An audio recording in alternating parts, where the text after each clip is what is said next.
Walking down the left-hand side of Via Sant'Isaia, away from the city centre, the visitor will pass under the elegant portico fronting the former church of San Mattia, St. Matthias, and the adjacent convent of the same name.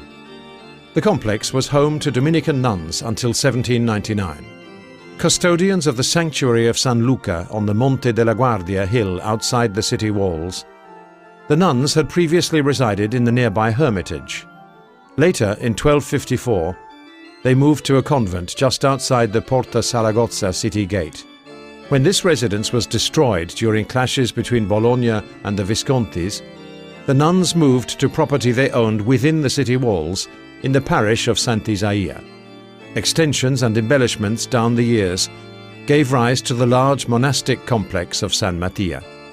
San Mattia was a focal point of Bologna's religious life. Legend has it that on July the 5th, 1433, while the ancient wood painting of the Madonna of San Luca was temporarily in San Mattia on its first journey from the sanctuary on the hill to the city, the Virgin Mary heeded the nuns' prayers and brought a halt to the incessant rains that had plagued the city for months. From then on, the icon became an object of popular veneration. Every year after that, it was carried down from San Luca to Bologna with great ceremony. San Luca too became an increasingly popular place of pilgrimage, so much so that the long portico, still linking town and sanctuary, was built during the 17th century. Every year from 1476 to 1798, the painting of the Virgin Mary stopped over at San Mattia on its way to the cathedral. Donations of the faithful greatly enriched the church, which was rebuilt in 1588 and subsequently modernized in the mid-18th century. Famous for its art treasures, the church was likened by contemporaries to a gallery of paintings, where one could admire a canvas by Tintoretto, a painting by Guido Reni, and one by Innocenzo da Imola, as well as works by other painters of note, like Giacinto Giglioli, Pietro Facini, Tommaso Laureti, and Gabriele Ippolito Ferrantini. The tide of fortune changed for the Dominican convent with the suppression of religious orders by the Napoleonic government in 1799. This was the beginning of an inexorable decline lasting 2 centuries.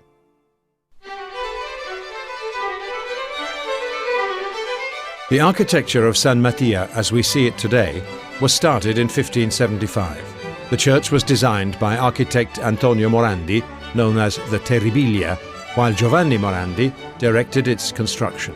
The new building, however, encroached onto Via Sant'Isaia, incurring the protests of local inhabitants. Pietro Fiorini, architect of the churches of Santa Maria della Carità and San Barbaziano, was given the task of altering the original ground plan between 1580 and 1588. Fiorini wrote, "I thus had the facade, measuring some 15 feet high, destroyed, recessed the building, reinstating a rectangle, and straightened the road by creating a portico without demolishing the church, since there were 8 chapels, and did so in a manner such that the authorities and entire city were highly satisfied with my work." Also by Pietro Fiorini is the slender belfry in fair-faced brickwork, with tall, 2 light mullioned windows, each crowned by a triangular tympanum.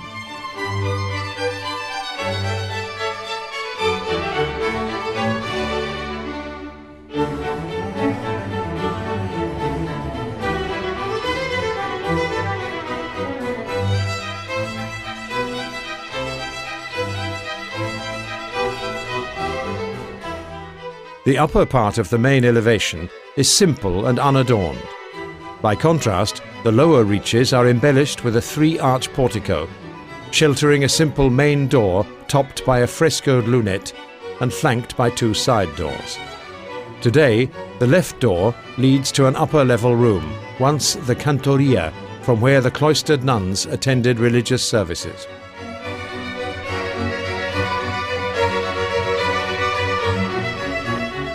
The vast 744 square metre interior does not lie at a strict right angle to the portico. The single nave has 4 chapels on each side and a shallow apse marked by a large triumphal arch. Originally, the interior was lit by 4 round windows, 2 serliana or Venetian windows set into the higher central volume, and a large oculus window on the main facade. The church was consecrated on September the 25th, 1588. In the 17th century, Carlo Cesare Malvasia, in his book Pitture, Sculture ed Architetture della città di Bologna, mentions the brilliantly coloured floral arabesques that adorn the walls of the church. Another guide, Bologna Perlustrata, by Antonio Paolo Mazzini, describes how the Church of the Nuns of San Mattia offers full indulgence on the day of the Ascension. Early in the morning, great crowds gather with trumpets and drums to accompany the Blessed Virgin of San Luca back to her home on the hill.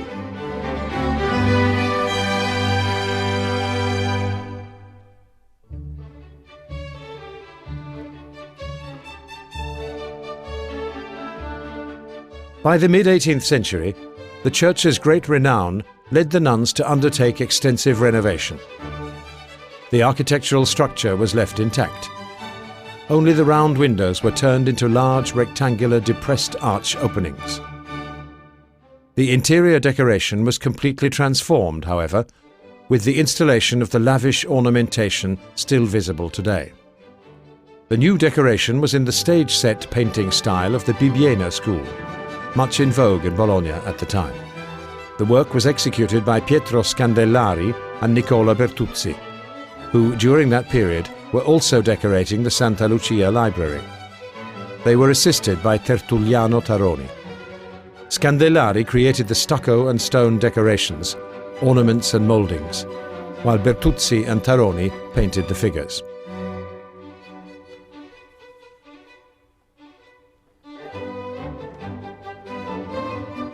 The decorations of the main chapel are clearly the work of Pietro Scandellari and Nicola Bertuzzi. Theirs is the frieze of architectural motifs on the large triumphal arch, as well as the frescoed ovals and volutes on the supporting plaster strips. Theirs too is the elaborate illusionary architectural frame wreathed in garlands of flowers on the barrel vault ceiling containing the figure of the Almighty seated on clouds and surrounded by angels and flower-bearing cherubs. On the back and side walls, and above the main altar, an intricate weave of frescoed mouldings with volutes, scrolls and cherubs embellishes the illusionary architectural background.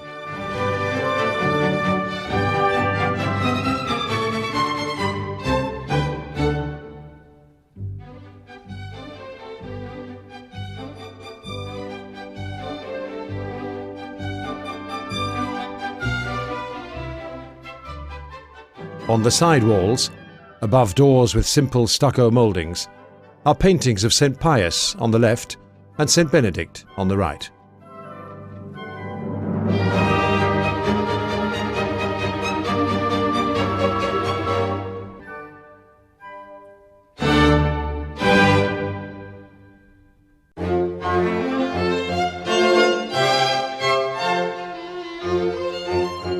Compared to the apse, Bertuzzi's style in the chapels appears much less refined. Here, the figures on walls and vault, set amid coats of arms, trompe-l'œil niches with vases of flowers and plants, have a simple, almost popular feel.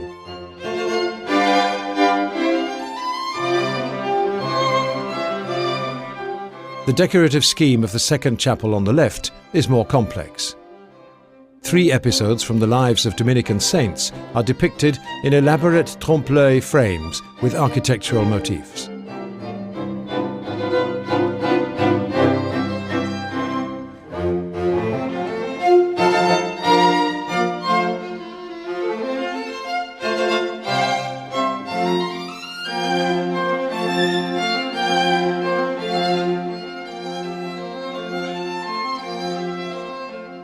The decoration, in more sober colours, of the third chapel on the right is attributed to Tertulliano Taroni.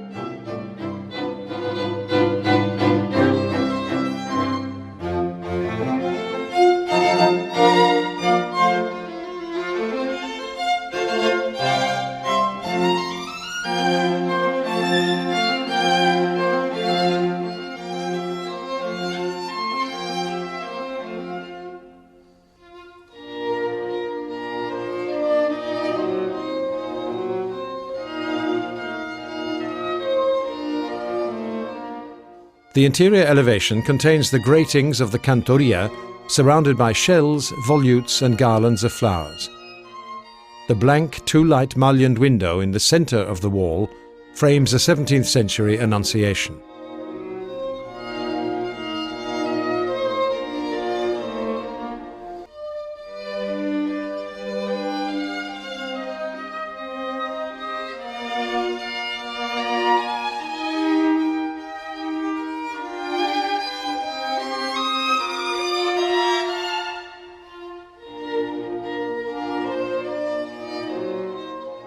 With the arrival of Napoleon and his troops, and the suppression of all religious orders in 1799, the convent was sold for private use, while the church became state property. After belonging to the parish of Sant'Isaia for some time, San Mattia was eventually deconsecrated. In his Guida del Forestiere per la città di Bologna, Girolamo Bianconi tells us that in 1820 the church of San Mattia still had its full complement of artistic treasures.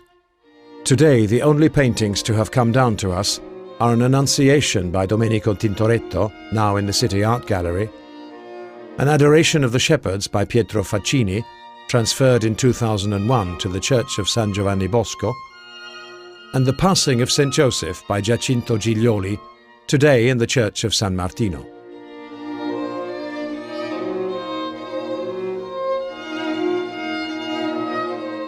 Just a few years later, however, in 1865, Michelangelo Gualandi reports that the church was abandoned and used as a warehouse. A staircase built in the apse gave access to two raised wooden floors that tripled the already considerable usable surface area. This inappropriate use caused irreparable damage. The disaster was complete when the church was later turned into a garage. The chapels were bricked up to mid-height and turned into work bays for electrical, carburettor and tyre servicing. The nave became the parking and car wash area. The altars and ancient flooring were lost, as were all the wall decorations up to a height of 2 meters. A layer of grime coated the walls.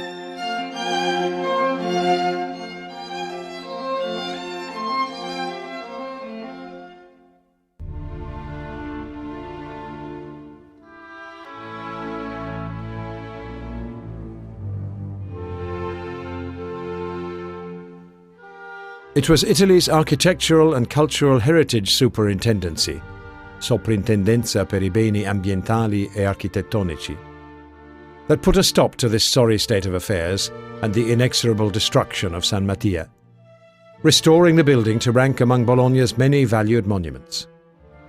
Starting from 1970, a recovery plan was developed with the aim of turning the former church into a cultural and functions facility. Work got underway in 1981 with the structural restoration. The roof was reinstated, keeping the original Bolognese wood truss structural frame and wood decking supporting cotto tiles. The raised warehouse floors were pulled down, and the outer facades painted in the original white colour found under the 19th century layers of pink plaster on walls and facade. The belfry was consolidated. 1988 saw the start of work on the decorations and finishings, a complex and delicate operation on account of the many materials and artistic techniques hailing from several historic periods. 18th century decorations in the apse and chapels were still legible, while in the nave the remains of 16th century decorations could be made out under the layers of paint. The plaster had come away in many places. The ornamental stucco and stone pieces were often broken or missing, and nothing remained of their former brilliant colours. Deterioration was too far gone to attempt even minimal restoration. Work was therefore strictly limited to preserving what could be saved. With the utmost care, the walls were cleaned, and what remained of the oldest decorations brought to light. The Venetian and oculus windows with their elaborate painted mouldings were also returned as far as possible to their former state. The floors, under which lay the tombs of the nuns, were relaid with cotto tiles in the typical Bologna and Po Valley tradition. The light colour and installation technique were specially chosen to provide a neutral setting for the multicolored decorations of the interior.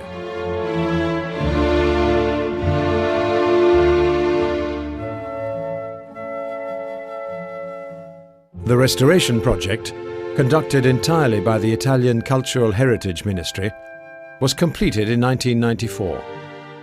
It has given back to the city of Bologna a major 16th century architectural monument and testimony of its lavish decoration.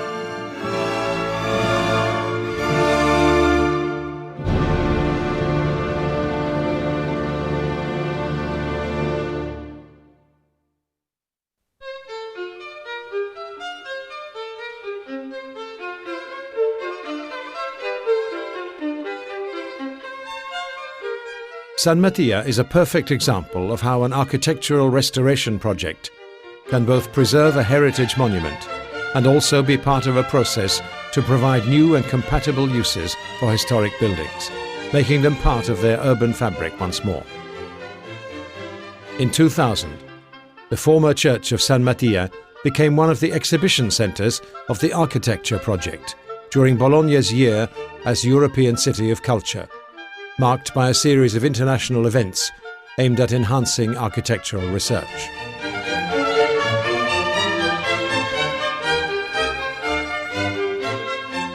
Today, the former church of San Mattia regularly hosts exhibitions, meetings and conferences on architecture, town planning, design, contemporary art and allied issues. It is one of Bologna's most sought-after venues.